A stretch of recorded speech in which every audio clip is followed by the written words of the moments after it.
Padmaja S Menon ദീർഘകാലം മാധ്യമപ്രവർത്തകയായിരുന്ന ആളാണ്. ഇപ്പോഴും അതിൻ്റെയൊക്കെ ഭാഗമായിട്ട് ചില കാര്യങ്ങൾ ചെയ്യുന്നുണ്ടെങ്കിലും മുഴുവൻ സമയം രാഷ്ട്രീയ പ്രവർത്തകൻ. ഒരു കാര്യം ചോദിക്കട്ടെ, 18 വർഷത്തോളം ഏഷ്യാനെറ്റ്, അതിനുശേഷം വിവിധ റിപ്പോർട്ടിംഗ് മേഖലയിൽ വർക്ക് ചെയ്തു. രാജ്യത്തെ ഏറ്റവും മികച്ച ജേർണലിസ്റ്റിനുള്ള അവാർഡ് വരെ കരസ്ഥമാക്കി. മാതൃഭൂമി എന്നാണ് തുടങ്ങുന്നത്. മാതൃഭൂമി എന്നാണ് തുടങ്ങുന്നത്. അപ്പോൾ ഇത്രയും പ്രിന്റ് മീഡിയ എന്നാണ്, ഇത്രയും കാര്യങ്ങളൊക്കെ ചെയ്തിട്ടുണ്ട്. അപ്പോൾ ഈ ഒരു കാര്യം ചോദിക്കട്ടെ, ഈ തെരഞ്ഞെടുപ്പിൻ്റെ കാലഘട്ടത്തിൽ നമ്മൾ കണ്ടതെന്ന് പറഞ്ഞു കഴിഞ്ഞാൽ വെറുപ്പും വിഷവും BJP വിരുദ്ധതയും ദേശവിരുദ്ധതയും ഒക്കെ തുപ്പുന്ന മാധ്യമപ്രവർത്തകരെയാണ്. ഇതാണോ ശരിയായ മാധ്യമപ്രവർത്തകർ? ഇങ്ങനെയൊക്കെ ചെയ്യാൻ പാടുണ്ടോ മാധ്യമപ്രവർത്തകർ? കണ്ണടച്ച് നമ്മൾ കേൾക്കുകയാണെങ്കിൽ എല്ലാവരുടെയും ശബ്ദം ഒരേപോലെ നമുക്ക് തോന്നും. എല്ലാവരും പറയുന്നത് ഒരേ കാര്യമാണെന്ന് തോന്നും. പ്രിയൻ ചിലപ്പോഴും നമുക്ക് തോന്നാറുണ്ട്, വരുന്ന പരസ്യങ്ങൾ കൊടുക്കും ഈ മാധ്യമം. നമുക്ക് ചാനലൊക്കെ നടത്തിപ്പോണെങ്കിൽ ധാരാളം രൂപയുടെ ആവശ്യമുണ്ട്. പരസ്യങ്ങൾ കിട്ടുന്നതനുസരിച്ചാണ് ഇവർ റിപ്പോർട്ട് ചെയ്യുന്നത് എന്ന് പോലും നമുക്ക് തോന്നിപ്പോകും. ചിലപ്പോൾ സ്മൃതി പരുത്തിക്കാടും പറയുന്ന ചാനലിൽ ഞാൻ ശ്രദ്ധിക്കാൻ കണ്ട് വേറൊരു മാന്യ വ്യക്തി പറയുന്ന അടുത്തടുത്താണ് പറയുന്നത്, ഇദ്ദേഹം പറഞ്ഞ് നിർത്തുന്നതും ഇവർ റിപ്പീറ്റ് ചെയ്യുക. അപ്പോൾ ഇവർക്ക് സ്വന്തമായ യാതൊരു സോഴ്സുകളുമില്ലേ? ഒരേ സോഴ്സിൽ നിന്ന് കിട്ടുന്ന കാര്യങ്ങളാണോ ഇവർ പൊതുജനങ്ങൾക്ക് ഇതാക്കുന്നത്? നമ്മളൊക്കെ പ്രവർത്തിക്കുന്ന സമയത്ത് MD നാലാപ്പാടായിരുന്നു മാതൃഭൂമിയുടെ എഡിറ്റർ. അദ്ദേഹം പറയുന്ന കാര്യം, ഞങ്ങൾക്ക് ആംചെയർ ജേർണലിസം ചെയ്യുന്നവരെ വേണ്ട, ഫീൽഡിൽ ഇറങ്ങി പ്രവർത്തിക്കൂ, ലെഗ് നടന്ന് റിപ്പോർട്ടുകൾ അന്ന് ഇതുപോലത്തെ സൗകര്യങ്ങളൊന്നുമില്ല. സൈക്കിൾ ഓടിച്ചും ലൂണി ഓടിച്ചും സ്കൂട്ടി ഓടിച്ചൊക്കെയാണ് നമ്മൾ ഓരോ സ്ഥലത്തും പോലീസ് സ്റ്റേഷനിലൊക്കെ പോയിട്ട് നമ്മൾ ഇൻഫർമേഷൻ കളക്ട് ചെയ്യുന്നതും ആൾക്കാർ വീട്ടിൽ പോയിട്ടൊക്കെ നമ്മൾ ഇൻഫർമേഷൻ കളക്ട് ചെയ്യുന്നത്. ഇപ്പോഴത്തെ സാഹചര്യത്തിൻ്റെ ഇൻഫർമേഷനൊക്കെ നമുക്ക് വരിക, നമ്മളെല്ലാം വെറുതെ മൊബൈലിൽ നോക്കിയാൽ മതി. എന്നിട്ട് വിളിച്ച് ചോദിക്കുകയോ, കരയേണ്ട സ്ഥലത്താണെങ്കിൽ പോയി വളരെ ദുഃഖത്തിൽ പറയുകയോ, അല്ലെങ്കിൽ ചിരിക്കേണ്ട സ്ഥലത്താണെങ്കിൽ ആഹ്ലാദിച്ച് പറയുകയോ. ഈവൻ നമ്മളുടെ പടക്കത്തിന് പടക്കപ്പുരയ്ക്ക് തീ പിടിച്ച് വളരെ മരിച്ച സാഹചര്യത്തിൽ ഞങ്ങളാദ്യം ബ്രേക്കിംഗ് ഇൻ ഒരു ചാനൽ, പേര് പറഞ്ഞാൽ ഇതിന് പ്രശ്നമുണ്ട്, ബ്രേക്കിംഗ് ഇൻ അനദർ ചാനൽ, അവരുടെ ഒരു ആഹ്ലാദം, ഞാൻ ആദ്യം എത്തിയല്ലോ എന്നുള്ളൊരു സന്തോഷം, അല്ലെങ്കിൽ ആസ് എ ജേർണലിസ്റ്റ് ഞാൻ അവിടെ ആദ്യം എത്തി എന്നുള്ള പറയുമ്പോൾ ഒരു പറയാതിരിക്കാൻ പറ്റില്ല. ഒരു പെൺകുട്ടി എന്തുമാത്രം സന്തോഷത്തോടു കൂടിയാണ് അതിൽ നിന്ന് എങ്ങനെയോ തലനാരിഴയ്ക്ക് രക്ഷപ്പെട്ട ഒരു മനുഷ്യനെ ഇൻ്റർവ്യൂ ചെയ്യുന്നത്. മരിച്ചൊരു വ്യക്തിയുടെ വീട്ടിൽ ചെല്ലുമ്പോൾ പോലും അവർക്ക് ആ സന്തോഷം മറയ്ക്കാൻ പറ്റുന്നില്ല. ആദ്യമായിട്ട് വീട്ടുകാരുടെ പ്രതികരണം കിട്ടുന്നത് എനിക്കാണ് എന്നുള്ള മട്ടിലാണ് അവർ നിൽക്കുന്നത്. അതൊന്നും നമുക്ക് ആലോചിക്കാൻ പറ്റാത്തൊരു സാഹചര്യമാണ്. റേറ്റിങ്ങിന് വേണ്ടിയിട്ട്, അല്ലെങ്കിൽ പൈസ പരസ്യത്തിൽ റേറ്റിംഗ് അനുസരിച്ചാണല്ലോ പൈസ കൂടുതൽ കിട്ടുന്നത്. ഇങ്ങനെ മാനുഷികമായ പരിഗണനകളെല്ലാം നഷ്ടപ്പെട്ട ഒരു കൂട്ടരായി മാറിയിരിക്കുന്നു എന്ന് തോന്നും ജേർണലിസ്റ്റുകൾ. ഈ മാപ്ര എന്ന് പറഞ്ഞാൽ എനിക്ക് ഭയങ്കര ഇറിറ്റേഷൻ ദേഷ്യമുള്ള കാര്യമാണ്. പക്ഷെ ചിലപ്പോൾ ഞാൻ പോലും ഈ മാപ്രകളെ കൊണ്ട് തോറ്റല്ലോ. വേണു ബാലകൃഷ്ണൻ എന്ന് പറഞ്ഞൊരു സീനിയർ ജേർണലിസ്റ്റാണ്. അദ്ദേഹം വന്നിരുന്ന് പറയുകയാണ്, ഹിന്ദു സ്ത്രീകൾക്ക് ഇപ്പോൾ അമ്പലത്തിൽ ബ്രേക്ക്ഫാസ്റ്റ് ഉണ്ട്, ലഞ്ചുണ്ട്, ഡിന്നറുണ്ട്, അതുകൊണ്ട് അവരൊക്കെ ഭജന ചെയ്ത് ഇങ്ങനെ അവിടെ തന്നെ കൂടിയിരിക്കുന്നു, ഹിന്ദുത്വത്തിലേക്ക് വരുന്ന. എങ്ങനെയാണ് അതിനെ അനലൈസ് ചെയ്തെടുക്കുന്നതെന്ന് എനിക്ക് മനസ്സിലാവുന്നില്ല. ബാക്കിയുള്ള സ്ഥലങ്ങളും ഇതൊക്കെ കൊടുക്കുന്നുണ്ടല്ലോ. മാനസിക പ്രശ്നമായിട്ടാണ് എനിക്ക് തോന്നിയത്. എക്സാക്ട്ലി. രാവിലെ കുട്ടികൾ മദ്രസയിലേക്ക് തട്ടവും ഇട്ടും അല്ലാണ്ടൊക്കെ തൊപ്പിയൊക്കെ വെച്ച് പോകുന്നത് നമ്മൾ കാണുന്നുണ്ടല്ലോ, കൊച്ചു കുട്ടികൾ. ഇത് ഹിന്ദു വയസ്സായ സ്ത്രീകളുടെ കാര്യമാണ്. മതസ്വാതന്ത്ര്യത്തിന് ഇങ്ങനെ ഭ്രാന്ത് പോലെയൊക്കെയാണ് ശരിക്കും അതൊന്നും എനിക്കൊരു ആക്സെപ്റ്റ് ചെയ്യാൻ പറ്റുന്ന പോലത്തെ ഒരു ജേർണലിസമായിട്ട്, അതുകൊണ്ട് തന്നെ പേരെടുത്ത് തന്നെ ഞാൻ പറഞ്ഞത്. വേറൊരു മാധ്യമ പ്രവർത്തകൻ ഈ ചാനൽ ചർച്ചയിൽ, നമ്മുടെ ഇലക്ഷൻ കഴിഞ്ഞ ഉടനെ ഈ കഴിഞ്ഞ 29-ാം തീയതി ആണല്ലോ എല്ലാം കഴിഞ്ഞ്, അന്ന് എല്ലാവരും കാത്തിരിക്കുകയാണ് ഇത് കൊടുക്കാനായിട്ട്, എക്സിറ്റ് പോളിൻ്റെ. അപ്പോൾ അന്ന് പറഞ്ഞു വരുന്ന സമയത്ത് നേമത്ത് വരുമ്പോൾ രാജീവ് ചന്ദ്രശേഖർജി ജയിക്കുമെന്നാണ് അവരുടെ സർവേയിൽ കാണിക്കുന്നത്. ഇദ്ദേഹത്തിന് പറയാൻ പറ്റുന്നില്ല. അദ്ദേഹം പറയാണ് ബലാബലം. പക്ഷെ ആ ചാനലിൽ ജോണി ലൂക്കോസ് ഉണ്ട്, വേറൊരു ഷിബു എന്ന് പറഞ്ഞ ആളുണ്ട്. ഷിബു എന്ന് പറയുന്ന അദ്ദേഹം ചാടിക്കയറി പറയുകയാണ്, അപ്പോൾ ചാനൽ ഏതാണെന്ന് മനസ്സിലായി ഞാൻ പറഞ്ഞില്ലെങ്കിലും, പറയുകയാണ്, അല്ല അവിടെ കാണിക്കുന്നത് നേമത്ത് ശ്രീ രാജീവ് ചന്ദ്രശേഖർജിക്ക് ഒരു മേൽക്കൈ ഉണ്ടെന്നാണല്ലോ കാണിക്കുന്നത്. പിന്നെ അതിനെക്കുറിച്ച് ഇദ്ദേഹം പ്രസൻറ്റ് ചെയ്ത ആൾ പറയുന്നില്ല. ഇങ്ങനെയാണോ മാധ്യമം? എന്താണ് BJPക്കെതിരെ ഇവർക്ക് ഇത്രമാത്രം പ്രശ്നം? BJP ജയിച്ചാൽ ജയിച്ചു. BJPയും ഒരു ഭാരതീയ ജനതാ പാർട്ടിയാണ്. ഇതവർ മനസ്സിലാക്കുന്നില്ല പ്രീന. അതാണ് എനിക്ക് വിഷമം. ഇത് ഇന്ത്യൻ യൂണിയൻ മുസ്ലിം ലീഗ് എന്ന് പറഞ്ഞ പാർട്ടി സെക്യുലറാണ്. പക്ഷേ ഭാരതീയ ജനതാ പാർട്ടി എന്ന് പറയുന്ന പാർട്ടി സെക്യുലർ അല്ല.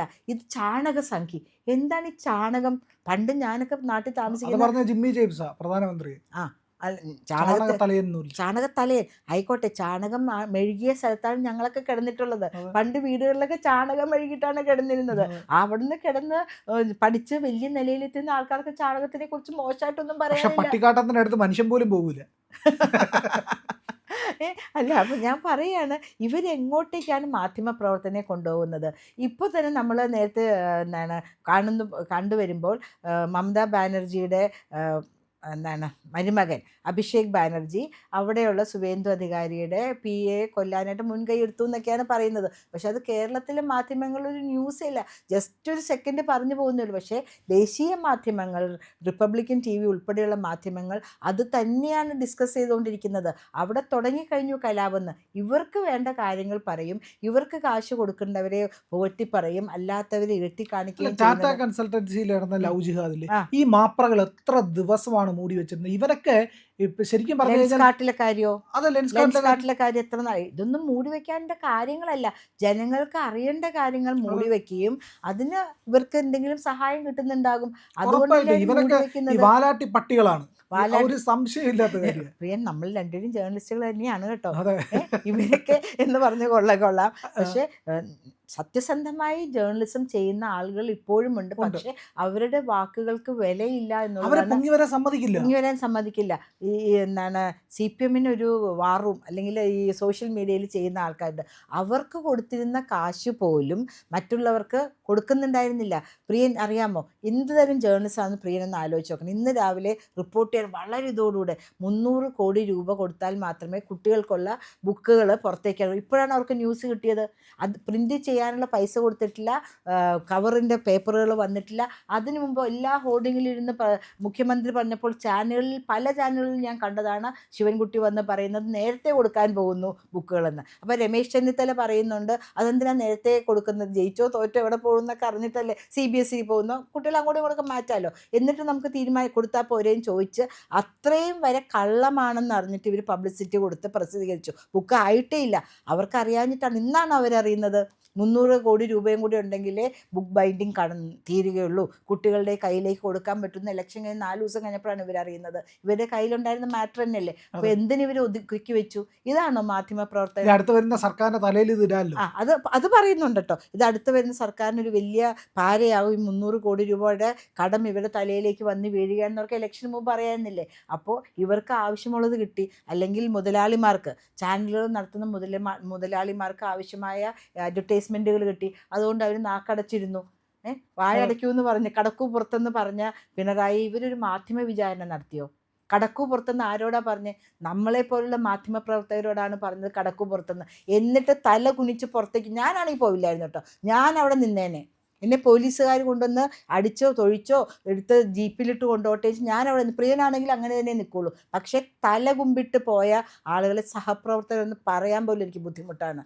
ഇങ്ങനെ പരിതാപകരമായൊരു അവസ്ഥയിലേക്ക് വന്നിട്ടും കേരളത്തിലെ മാധ്യമപ്രവർത്തകർ വന്നിരിക്കുന്നു. അവരുടെ നട്ടെല്ല് പണയം വെച്ച്, നട്ടിലെ റേറ്റിങ്ങിന് മുമ്പിൽ പണയം വെച്ചിരിക്കുകയെന്ന് നമുക്ക് പറയാമല്ലേ. റേറ്റിംഗ് കുറഞ്ഞ ഞാൻ നടത്തുന്ന എൻ്റെ ഒരു സിന്ധു സൂര്യകുമാർ എന്ന് പറയുന്ന ലേഡി എപ്പോഴും വന്ന് പറയും, ഞാൻ പറയുന്നത് എൻ്റേതാണ്, ചാനലിൻ്റെ അഭിപ്രായമല്ല.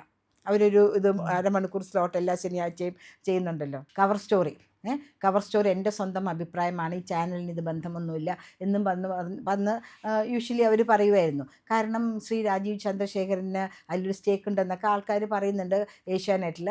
ആ അവസ്ഥയിൽ BJP എതിരായിട്ട് പറയുമ്പോൾ എൻ്റെ സ്വന്തം അഭിപ്രായമാണെന്നൊക്കെ പറഞ്ഞിട്ട് സിന്ധു സൂര്യകുമാർ വന്നിരുന്ന് പറയുന്നുണ്ട്. ഞാൻ പറയുന്നത് ആരും ആയിക്കോട്ടെ അതിൻ്റെ പണം മുടക്കിയിരിക്കുന്ന ആൾ, പക്ഷേ ജനങ്ങൾക്ക് അറിയേണ്ടത് കൃത്യവും സത്യസന്ധവുമായ കാര്യങ്ങളാണ് അറിയേണ്ടത്. പ്രിയനത് കുറച്ച് പൊങ്ങച്ചായിട്ട് തോന്നുകയാണെങ്കിൽ ഞാനൊരു കാര്യം പറയാണ്ടിരിക്കാൻ പറ്റില്ല. ഏഷ്യാനെറ്റിൽ ആദ്യമായിട്ട് എന്നെ ആങ്കറിങ്ങിന് വിളിക്കുന്ന സമയത്ത് ഞാൻ പറഞ്ഞു, എനിക്കപ്പോൾ ഒരു മിഡിൽ 30s ഉണ്ട് പ്രായം.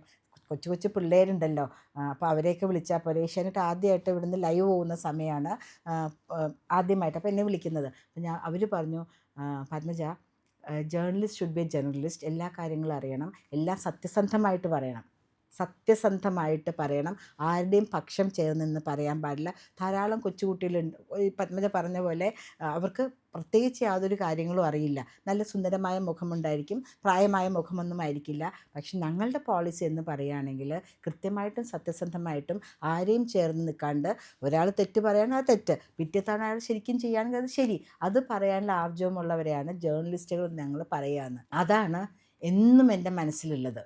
A journalist should be journalist at the same time honest. And നമുക്കൊരു പക്ഷമില്ല.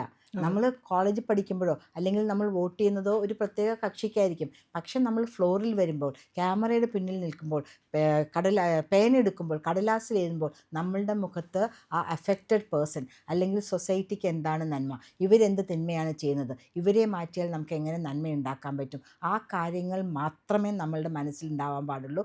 നമ്മളുടെ രാഷ്ട്രീയം വീട്ടിൽ വെച്ചിട്ട് നമ്മൾ പുറത്തേക്ക് ഇറങ്ങാൻ പറ്റുള്ളൂ.